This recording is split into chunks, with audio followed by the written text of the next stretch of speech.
Ladies and gentlemen, true connection starts when we see beyond the mask. Understanding male weakness isn't about control. It's about building deeper, more authentic relationships. Why understanding male vulnerability matters? We live in a world that celebrates strength, especially in men. From childhood, boys are handed silent rules. Be tough, don't cry, solve problems without asking for help.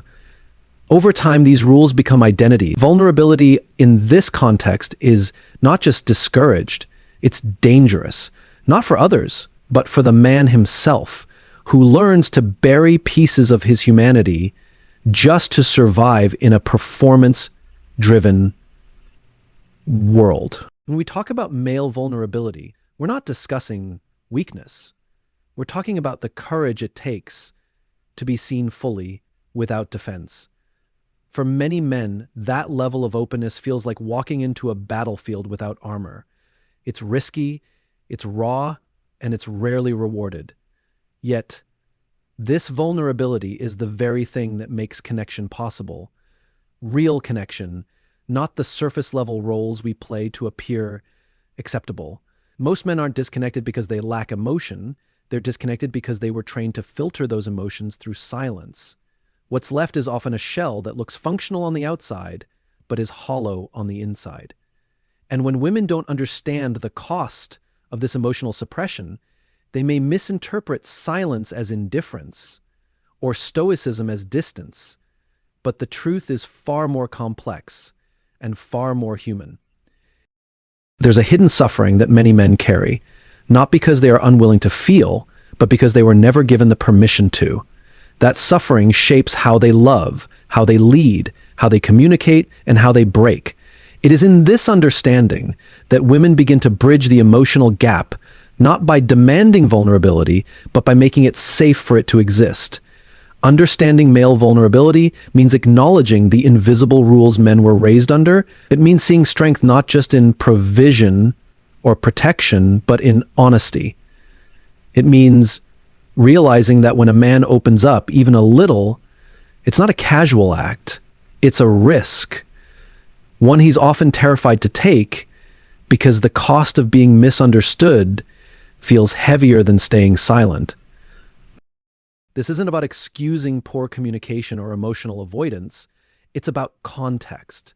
It's about recognizing the weight a man might carry just to say, "I'm not okay," when those words have always felt like failure. To understand that moment is to meet him where he is, not where you want him to be. That shift in perspective turns frustration into compassion and distance into intimacy. When a man feels safe to be vulnerable, it doesn't just transform his emotional health, it transforms the relationship. Emotional safety is oxygen for men, even if they don't say it. Without it, they withhold. With it, they expand. And in that expansion, you don't just see who he is, you begin to see who he could be. But safety isn't given just through words.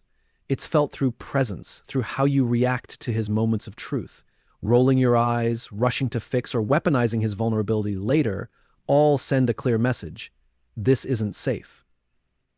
On the other hand, patience, curiosity, and stillness open doors that have been locked for years, sometimes decades. To understand male vulnerability is to move beyond your own expectations and learn his emotional language. It might be foreign, it might be unrefined, but it's real.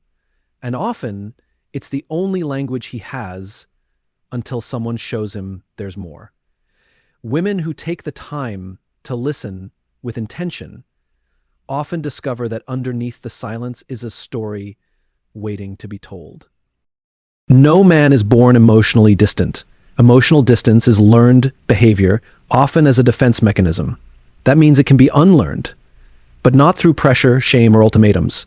It unravels through grace, through presence, and through the willingness to walk beside him, not ahead of him. This isn't about being his therapist. It's about being human with him. There's a quiet power in being the first person who lets a man feel something fully without judgment. That power doesn't come from control. It comes from understanding. When a woman holds space for a man's vulnerability without trying to reshape it or rush it, she becomes a safe place in a world full of battles. And in that safety, trust takes root. Men want to be understood, but they often don't know how to ask for it. They want to be seen, not just for their achievements or strength, but for the parts of them that are still growing, still scared, still figuring it out. When a woman chooses to look there, to really see, something shifts within him and between them. From a young age, boys are taught to man up. This social conditioning builds emotional walls and hides their internal battles from even those closest to them. There is a pressure that doesn't scream, doesn't show up in public displays, and doesn't ask for sympathy. It lives quietly in the background of a man's life, shaping his thoughts, his choices, and his identity. This pressure is rarely acknowledged, even by men themselves, but it is deeply felt. It's the weight of unspoken expectations, the kind that tells a man who he's supposed to be without ever asking him who he actually is. From early boyhood, a script is handed down.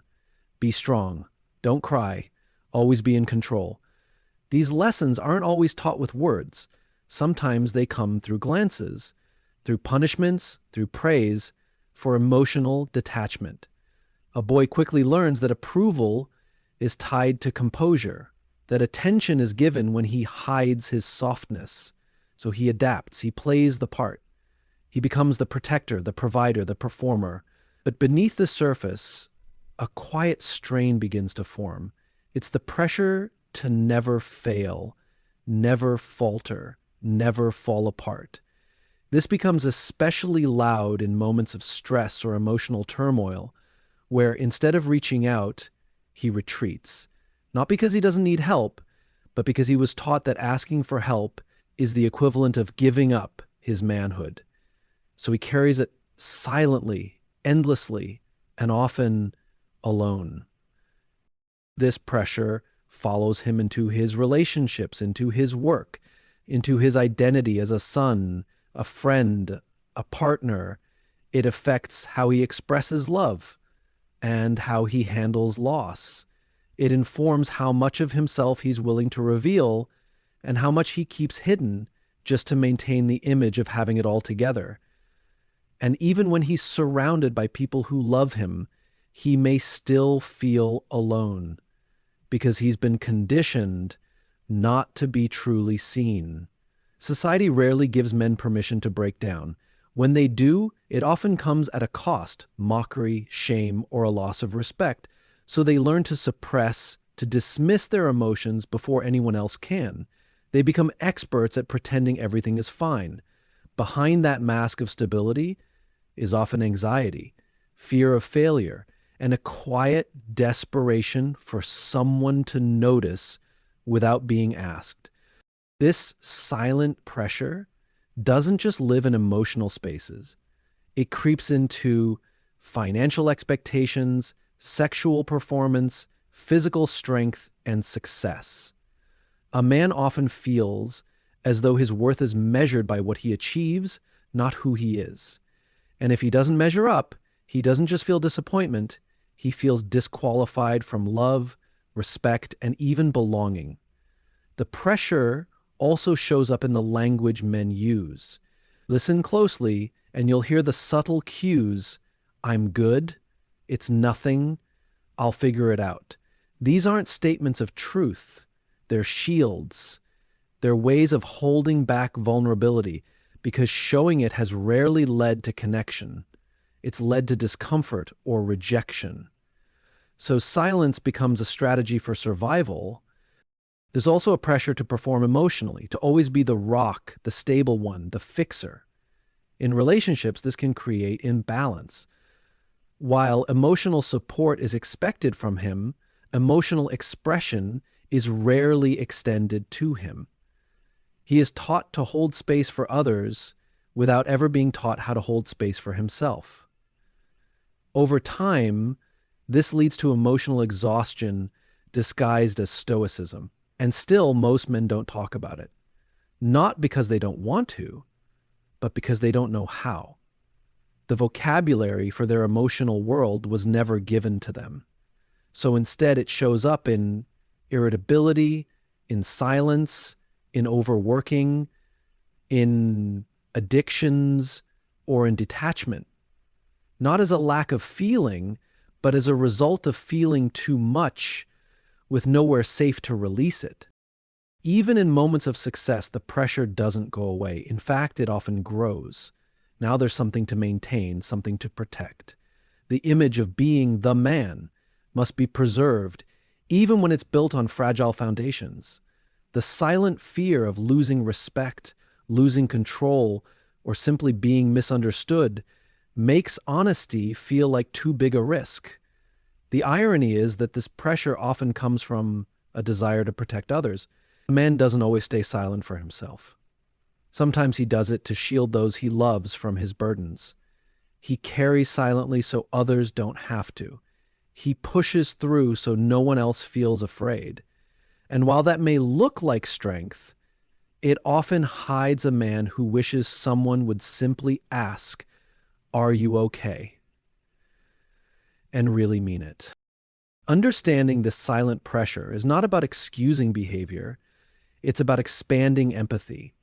It's about recognizing the invisible weight many men live with and realizing that behind their quiet strength may lie a quiet struggle, waiting for someone to notice, not to fix, but simply to witness without judgment. Many men wear success like armor, but beneath it often lies insecurity, fear of failure, and imposter syndrome that no one talks about. There's a difference between confidence and control, but they often get confused. Many men learn to project power not because they feel strong, but because they're terrified of being seen as weak.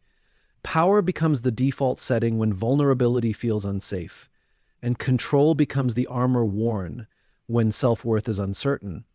What looks like confidence on the outside is often an elaborate disguise built for survival. This disguise begins early. Boys who express fear are told to man up. Boys who cry are told to stop being soft. So they learn to harden. They replace expression with performance, emotion with endurance. Power becomes the only language they are fluent in, not because it feels natural, but because it is what has always been rewarded. And when the world claps louder for their dominance than their honesty, they adapt accordingly. Confidence is quiet. It doesn't need to take up space to feel worthy. But power, rooted in insecurity, must constantly prove itself. It seeks validation through control, applause, and dominance. It's reactive, not reflective. It thrives on comparison because without someone to beat, it doesn't know how to exist. And this kind of power can fool everyone, including the man wielding it. The disguise works at least for a while. It gets him recognition, it gets him admiration, it even gets him respect. But it doesn't get him peace, because power that comes from insecurity is never satisfied. It constantly needs more to feel enough. And the moment there's a crack in the armor, a failure, a rejection, a moment of weakness, the whole identity feels like it's at risk. True confidence is rooted in self-awareness. It can sit with uncertainty without collapsing. It doesn't perform strength, it embodies it. But that kind of internal steadiness isn't often modeled for men. Instead, they're shown that their value lies in being the strongest voice in the room, the most unshakable force, the one who never shows fear. The cost of that performance is authenticity. When a man is operating from this disguise of power, relationships become about positioning rather than connection. Conversations become competitions. Disagreements become threats. He may not even know he's doing it. It's just how he's learned to protect himself. And often, the more threatened he feels, the more control he tries to assert. Not to dominate, but to survive. Women in relationships with these men may misinterpret the behavior as arrogance, but what often lies underneath is a deep fear of being inadequate. Not being man enough has haunted many men far more than they'll ever admit, so they overcompensate. They lead with their resume instead of their hearts, with control instead of curiosity, with posture instead of presence. The irony is that this power-based identity often isolates the man. The stronger he appears, the fewer people reach in. The more together he looks, the less space he's given to fall apart. And yet, behind closed doors, many of these men feel alone, not because they lack connection, but because they don't feel safe enough to show up as they truly are. The longer a man stays in the disguise, the harder it becomes to take off. He fears what people might see underneath. He fears that without the titles, the muscles, the confidence act, he won't be loved the same way. That fear keeps him locked in the performance, even when it's costing him intimacy, peace, and authenticity. But the disguise isn't the problem. It's the fear that put it on in the first place. Until a man feels safe enough to be vulnerable, he will keep reaching for power to protect his fragile parts. And until the people around him recognize the difference between confidence and control, they may unknowingly reinforce the very disguise he's trying to outgrow. Understanding this dynamic changes how we interact with men. It invites patience instead of judgment, curiosity instead of confrontation. When you see power as a possible mask, you stop reacting to the performance and start paying attention to the pain beneath it. And sometimes, all it takes to lower the disguise is someone who sees the man underneath and stays anyway. Because true confidence isn't about how loudly a man speaks. It's about how deeply he listens, how honestly he shows up, and how willing he is to be seen without the need to perform. Men often retreat emotionally not because they don't feel, but because they don't feel safe enough to be vulnerable. Understanding this changes everything. When a man withdraws emotionally, it's easy to assume he's uninterested, detached, or cold. But more often than not, his silence isn't distance, it's defense. He's not pulling away from connection, he's pulling away from judgment, from pressure, from the fear of saying the wrong thing and being misunderstood. What he needs in those moments isn't to be fixed, challenged, or given answers. What he needs is safety. The kind of safety that allows him to be fully human without being corrected. Men have been taught that emotions are problems to solve, not experiences to feel. So when a man begins to feel overwhelmed, sad, or vulnerable, he doesn't interpret it as a moment for connection. He sees it as a personal failure, a problem that shouldn't exist in the first place. And because of that, when someone tries to help him with advice or logic, it often makes him feel more broken, not less. And this is where the disconnect often begins. Women, taught to nurture and connect through conversation, may naturally offer solutions or emotional guidance. But if a man hasn't been shown that it's okay to simply feel, he will hear those solutions as criticisms. He won't feel helped. He'll feel exposed, not seen, but corrected, not supported, but managed. The irony is that many men don't need anything fixed. They don't need answers, steps, or strategies. What they need is space. Space to speak without performance. Space to sit in silence without suspicion. Space to feel without having to explain every detail. They need to know that their emotional presence is not a burden, but a welcome part of the relationship. This emotional safety isn't created through words alone. It's felt through energy. It's the calm tone when emotions rise. It's the patience to listen without rushing to respond. It's the nonverbal cues that say, you can be as you are, and I won't walk away. And that kind of environment doesn't just invite honesty, it earns it. And for a man to share his interior world, he has to believe that world won't be rejected when revealed.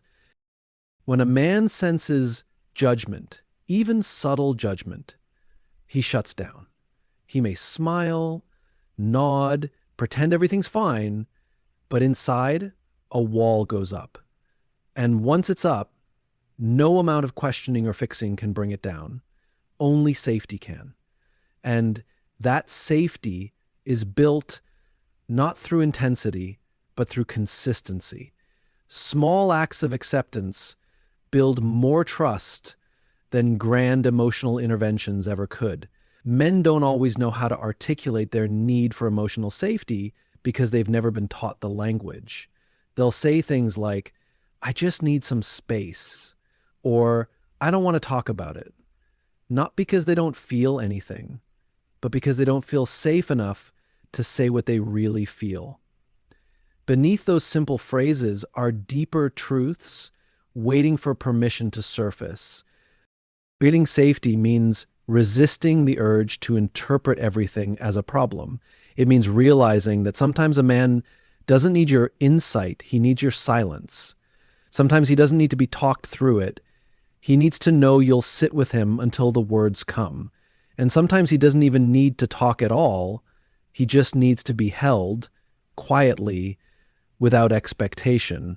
There's a sacred kind of healing that happens when a man is allowed to unravel without being pieced back together too quickly, when his thoughts aren't edited, when his fears aren't minimized, when his pain isn't labeled dramatic or unnecessary.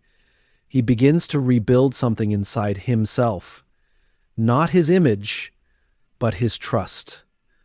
Trust in himself, trust in you, trust in the relationship.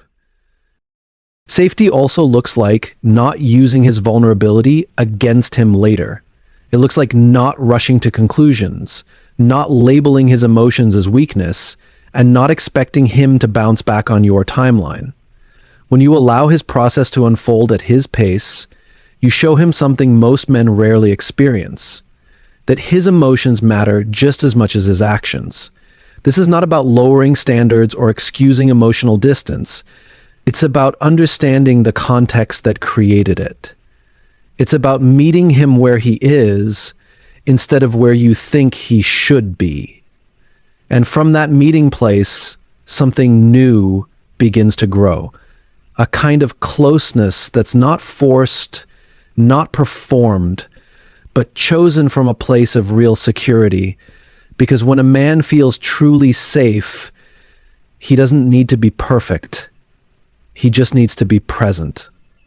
And in that presence, he discovers that his emotions aren't liabilities, they're bridges to deeper connection if only someone is willing to walk across with him. What appears as arrogance or detachment can often be a fragile ego, struggling to prove worth in a world that rarely allows softness in men. The ego often enters the room before the man does. It speaks with confidence, takes up space, asserts opinions, and demands respect. On the surface, it looks like strength. It looks like certainty. But underneath that carefully curated exterior is often something far more delicate, an unspoken fragility that the ego is working overtime to protect. Men aren't born with fragile egos. Fragility is learned. It develops when self-worth becomes conditional, tied to achievement, performance, or control. If a man grows up only being celebrated when he wins, he will fear losing. If he's only affirmed when he appears tough, he will fear softness. The ego is not arrogance, it's armor. It's what he builds when authenticity feels unsafe. Many men don't even realize they're being driven by ego. It becomes second nature, a reflex. Disagreement feels like attack. Correction feels like humiliation. Vulnerability feels like exposure. The ego jumps in to protect against all of it, not because the man is bad, but because somewhere along the line he was taught that being questioned meant being diminished. This ego doesn't necessarily show up loudly. Sometimes it's subtle. Withdrawal, defensiveness, refusal to admit mistakes. It's the quiet flinch when he's asked to open up. It's the resistance to being truly seen. And what often looks like pride is actually fear. A deep, buried fear that if he stops performing, he won't be enough. The most fragile egos often come wrapped in the most rigid certainty. The more a man feels threatened internally, the more he clings to the external, the right answer, the final word, the image of control. He may dominate conversations, refuse help, or present himself as unshakable, but none of it comes from peace. It comes from fear disguised as certainty. This is not about blaming men for their egos. It's about understanding what shaped them. It's about seeing the young boy behind the mask, the one who was told to be a man before he even understood what that meant. The ego he built wasn't born from selfishness, it was born from survival. And it grows every time he's rewarded for the performance and punished for the truth. The danger of this fragility is that it blocks intimacy. You can't connect with a man's ego. You can only connect with his essence. But for that essence to come forward, he has to feel safe enough to lower the shield. And lowering that shield means risking the very thing he spent years trying to protect. His dignity, his worth, his sense of self. What many women don't realize is that challenging a man's ego too directly can reinforce the very behavior they want to dissolve. When he feels attacked, he doubles down, not out of dominance, but out of fear. The more fragile his ego, the more likely he is to react, not reflect. And what he needs in those moments is not criticism, but containment.